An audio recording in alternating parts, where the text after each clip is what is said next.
The overall goal when we're looking to achieve a passwordless workflow would, number one, to be reduce friction for your end users.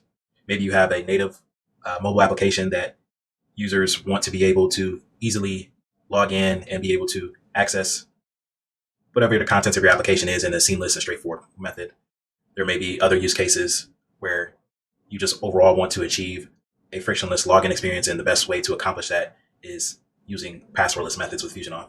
So FusionAuth supports two major ways of being able to set up passwordless workflows. Number one would be through our concept called Magic Links, which is essentially a one-time passcode that you receive either via an email or SMS. The other one is through WebAuthn, which is a standard protocol for authenticating using native biometrics on a user's device. So we're going to go ahead and show you how to set up both. The first one we'll do is our Magic Links. So that is located within our application settings within the admin UI. And we'll pick on the default FusionAuth application. And in the security tab, we have the passwordless login, which represents Magic Links. So we can enable this and then hit save. And then now when we log out,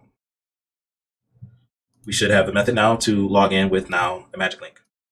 So you'll simply input your email address in.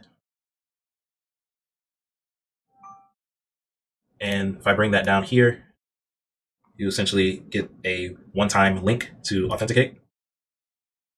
And once I click on that link, I'm successfully logged in as myself, the user. So pretty straightforward. If we want to be able to enable WebAuthn, that configuration is set up within the tenant settings. So if we go to tenants, and let's pick on our default tenant. If we click on WebAuthn, we have a simple enable toggle.